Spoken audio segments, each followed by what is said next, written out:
The thin air at 70,000 feet was a realm designed for silence, for the graceful, almost balletic glide of the U-2 reconnaissance aircraft.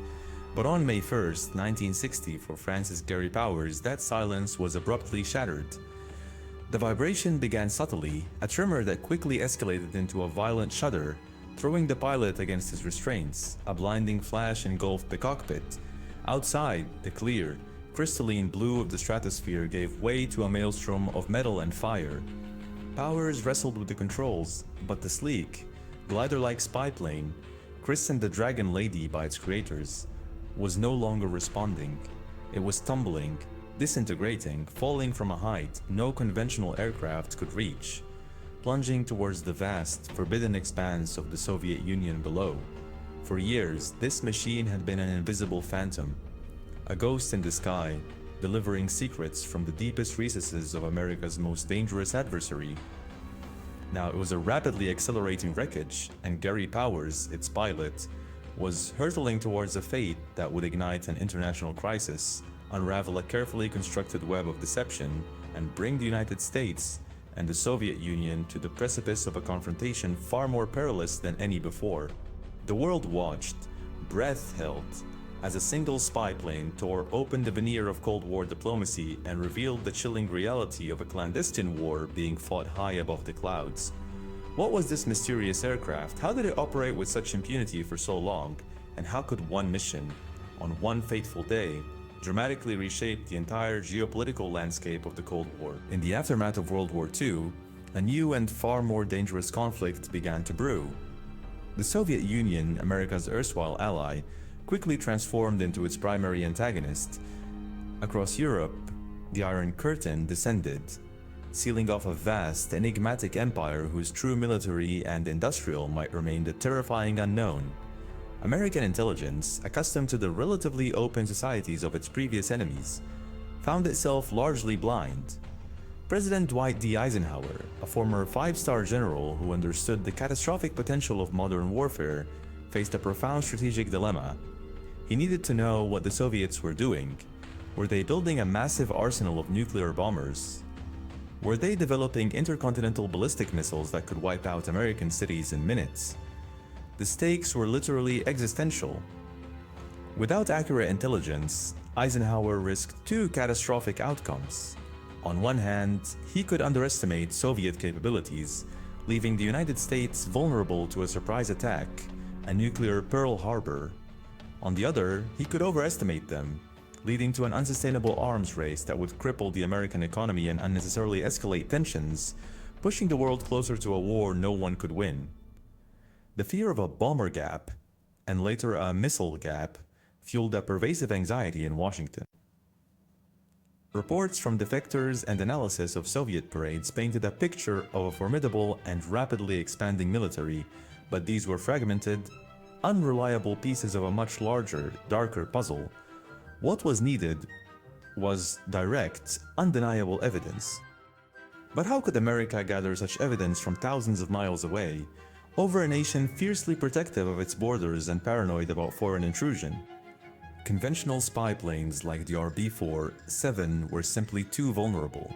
Flying at altitudes below 45,000 feet, they were well within the reach of Soviet jet fighters and increasingly sophisticated anti-aircraft artillery.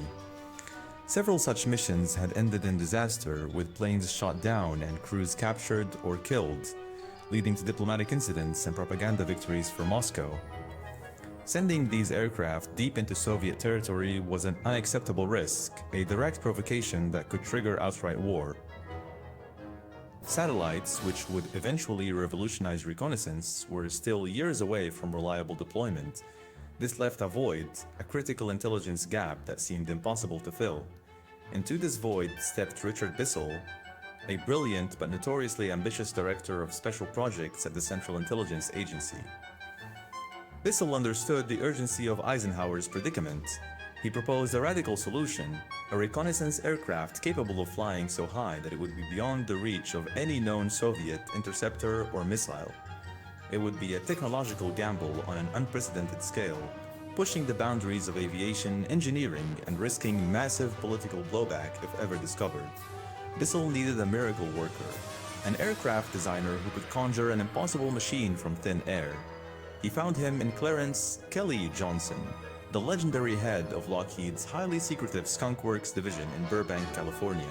Johnson was a maverick, known for his ability to deliver advanced aircraft on impossibly tight deadlines and budgets.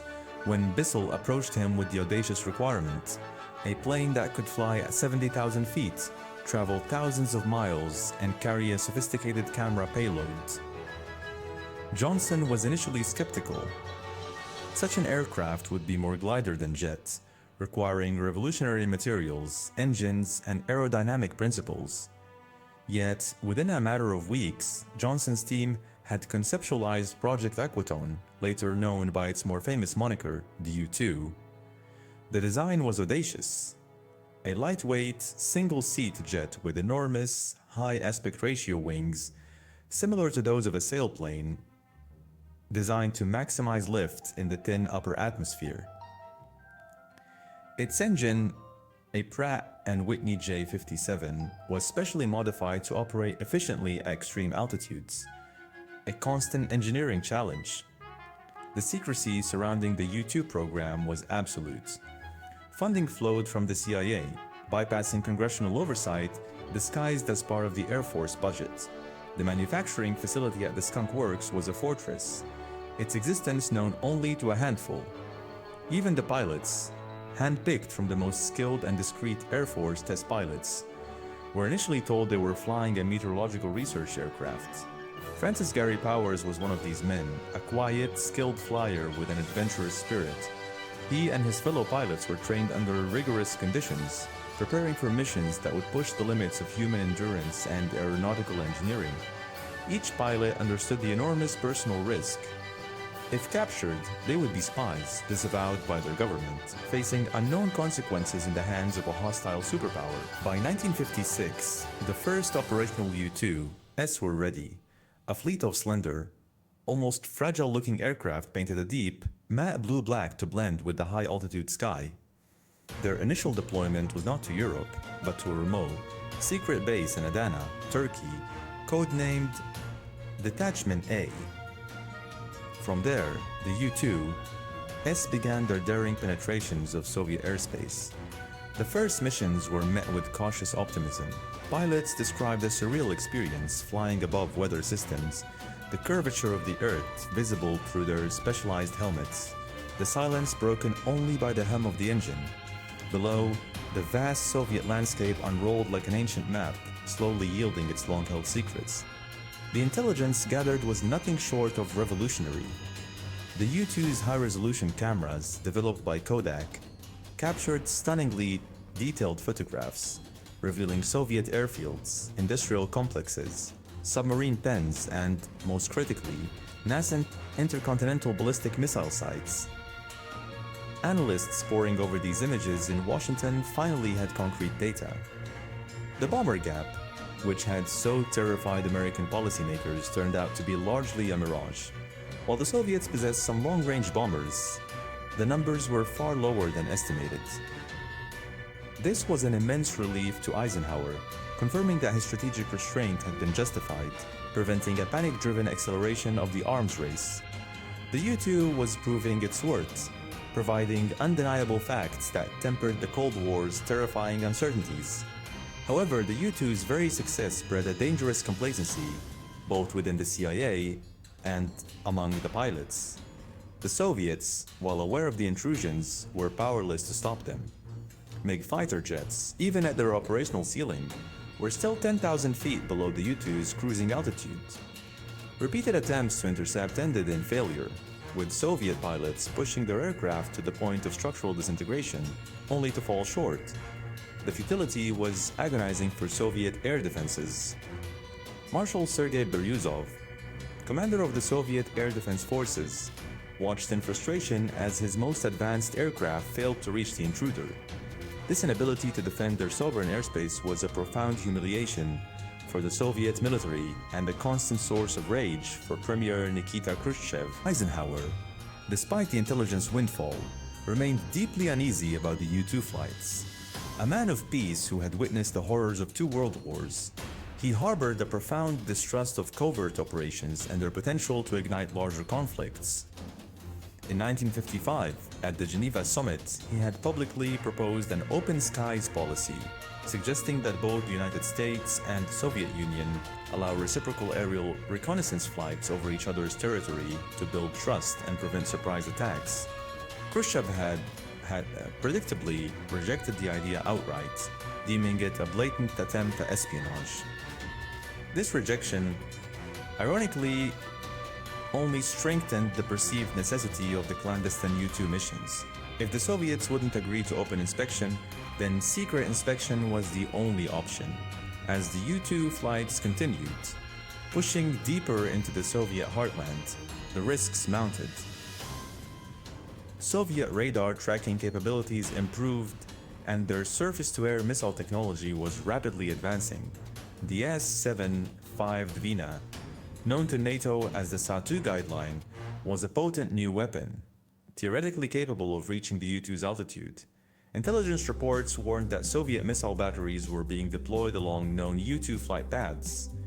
These warnings, however, were largely dismissed by the CIA. The U-2 was considered invulnerable, a technological marvel with an untouchable ceiling. This overconfidence, a classic contradiction in military planning, was about to be tragically exposed. By 1960, a crucial summit meeting was scheduled in Paris between Eisenhower, Khrushchev, British Prime Minister Harold Macmillan, and French President Charles de Gaulle. The world held its breath, hoping for a breakthrough in superpower relations. Eisenhower, keenly aware of the diplomatic sensitivities, wanted to suspend U-2 flights prior to the summit to avoid any potential provocation. However, the CIA, particularly Richard Bissell, argued passionately for one last mission. They believed there was a critical intelligence gap concerning a suspected new intercontinental ballistic missile site near the city of Sverdlovsk deep in the Soviet Urals. The pressure on Eisenhower was immense. The fear of another missile gap loomed large, and the promise of definitive proof was a powerful lure. Reluctantly, and against his better judgment, the president authorized the flight. This decision, a moment of profound strategic dilemma, would become one of the most consequential of his presidency. The pilot chosen for this incredibly sensitive mission was Francis Gary Powers. On April 28, 1960, he arrived at Peshawar Air Station in Pakistan, a secret base that served as a critical hub for U-2 operations. His aircraft, Article 360, was prepared for a flight of unprecedented length and risk. The planned route would take him from Peshawar across Afghanistan and the Soviet Central Asian republics, over the Aral Sea, then directly over the highly sensitive Sverdlovsk region, and finally north towards a landing strip in Bodo, Norway. The mission was expected to last 9 hours, covering almost 4,000 miles, a journey deep into the forbidden core of the Soviet Union. Powers took off in the pre-dawn darkness of May 1st, a day of immense symbolic importance in the Soviet Union, celebrated with massive parades and military displays. This was another irony, a spy plane flying over the USSR on its national holiday, a testament to the boldness of the operation and the deep distrust that permeated the Cold War. As he climbed rapidly through the atmosphere, Powers monitored his instruments, the U-2 performing flawlessly. He was flying at an astonishing 70,000 feet, an altitude where the sky darkened to a deep indigo and the stars were visible even in daytime. The world below seemed distant, quiet, and utterly helpless against his intrusion. Unknown to Powers, the Soviet Air Defense Network had detected his entry into their airspace almost immediately. This was not the first time, but this time, something was different. The sheer audacity of the flight, coupled with its routes directly over vital military and industrial centers, triggered an unprecedented, furious response from Moscow. Marshal Beryuzov, under direct orders from Khrushchev, marshaled every available asset. MiG-1-9, S and U MiG-2-1, S were scrambled, pushing their engines to breaking point, desperately trying to gain altitude. But the real threat came from the ground.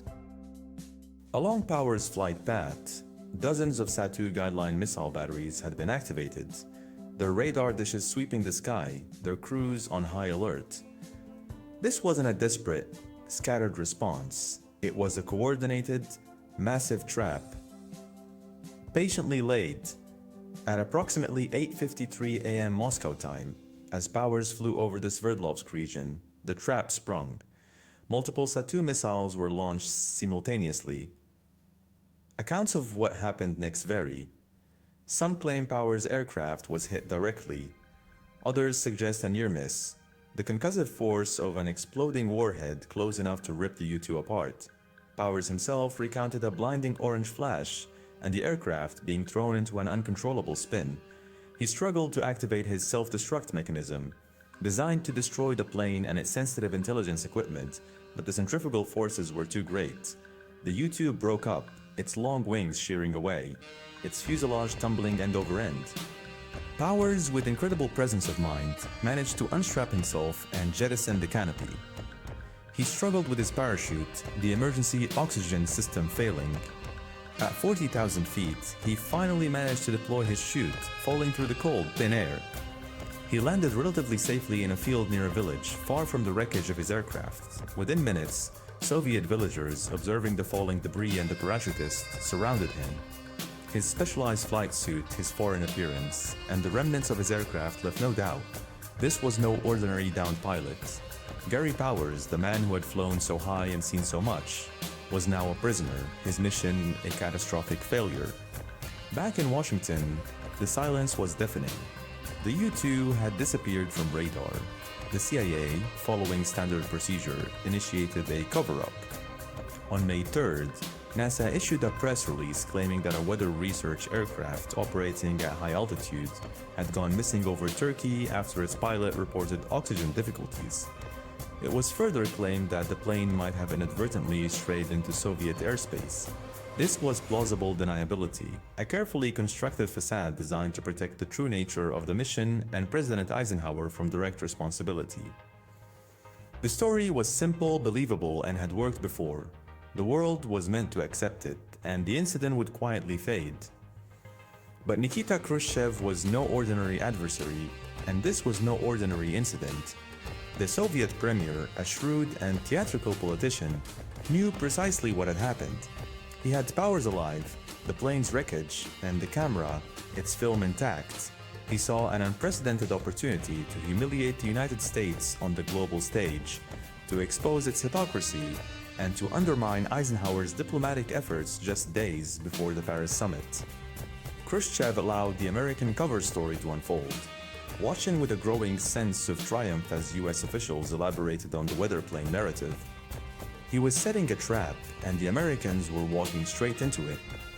On May 5th, Khrushchev addressed the Supreme Soviet. He delivered a blistering speech, condemning the United States for its aggressive aerial espionage. Then, with dramatic flair, he revealed the devastating truth. The weather plane was a spy plane. Its pilot, Francis Gary Powers, was alive and had confessed. And the wreckage, including parts of the advanced camera equipment, was being displayed for the world to see. The impact was immediate and global. The carefully constructed American narrative collapsed in an instant, replaced by shock and outrage.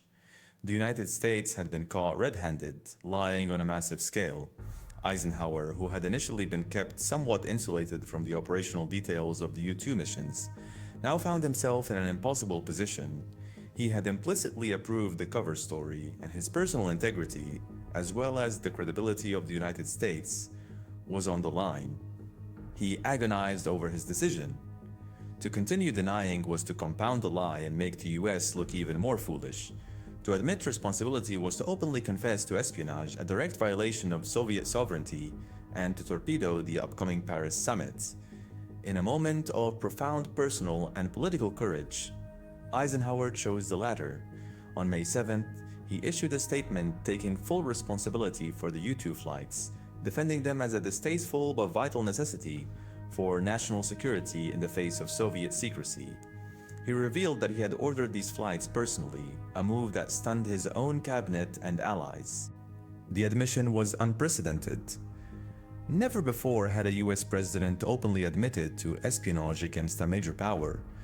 While it salvaged some shred of American honesty, it shattered the foundation of trust needed for diplomatic progress. The Paris summit, meant to ease Cold War tensions, became a bitter confrontation. Khrushchev arrived in Paris demanding a full apology from Eisenhower, a pledge to immediately cease all spy flights, and punishment for those responsible. Eisenhower, while expressing regret for the incident, refused to apologize for intelligence gathering itself, citing the legitimate need to protect the US from surprise attack. The summit collapsed spectacularly, with Khrushchev withdrawing, his theatrical outrage dominating global headlines. The promising thaw in US-Soviet relations instantly froze over, plunging the Cold War into one of its most dangerous periods. The human cost of this strategic debacle fell heavily on Francis Gary Powers. He faced a show trial in Moscow in August 1960. Accused of espionage, Powers pleaded guilty, recounting the details of his mission, his capture, and the inner workings of the U-2. His testimony, broadcast globally, further cemented the image of American perfidy. He was sentenced to 10 years in prison, including 7 years of hard labor. For the American public, the image of their disavowed pilot, alone in a Soviet court, was a stark reminder of the harsh realities of the spy war. His family, left in limbo, grappled with the implications of his capture and the official disavowal. The U-2 incident, however, had consequences far beyond the immediate diplomatic and personal fallout. It dramatically accelerated the development of satellite reconnaissance. Eisenhower, burned by the political price of aerial espionage, immediately redirected resources towards the Corona program, a highly secret project to develop reconnaissance satellites. While initially plagued by failures, Corona eventually proved immensely successful, providing intelligence that was both comprehensive and politically deniable, as satellites operated in international space. The irony was profound. The very act that exposed America's covert aerial surveillance pushed intelligence gathering into an even higher, more secure realm. The strategic implications were far-reaching. The U-2 incident forced a re-evaluation of plausible deniability in covert operations.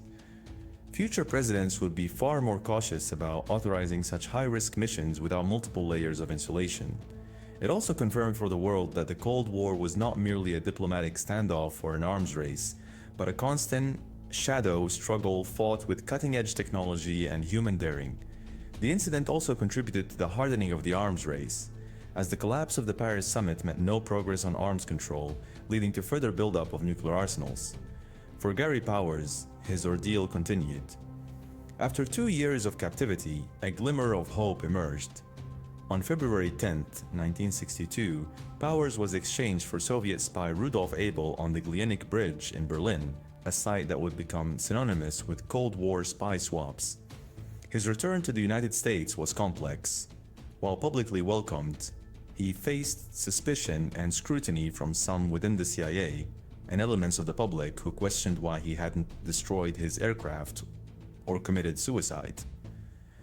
A Senate inquiry cleared him of any wrongdoing, acknowledging the extreme circumstances of his survival, but the shadow of suspicion never fully lifted, a bitter final irony for a man who had risked everything for his country. The U-2 itself, despite its dramatic downfall, continued to serve. Its design was adapted, its altitude capabilities refined, and its operational missions shifted away from deep penetration of Soviet airspace. It was used extensively during the Cuban Missile Crisis, providing critical intelligence that helped President Kennedy navigate the world away from nuclear confrontation, another profound irony given its role in the 1960 diplomatic crisis.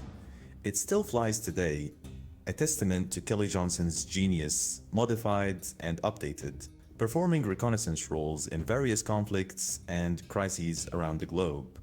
The spy plane that changed the Cold War was not just a marvel of engineering.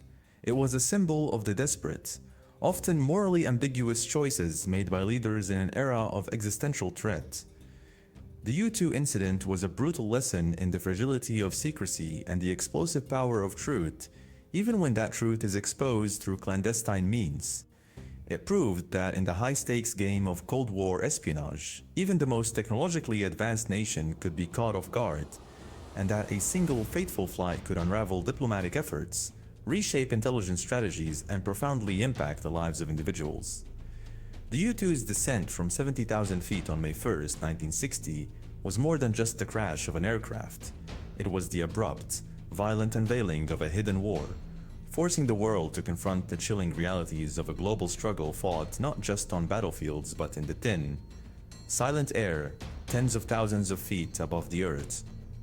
The lessons learned that day, in humiliation and crisis, pushed humanity towards a new frontier of intelligence gathering, forever changing how nations would watch each other in a world perpetually on the brink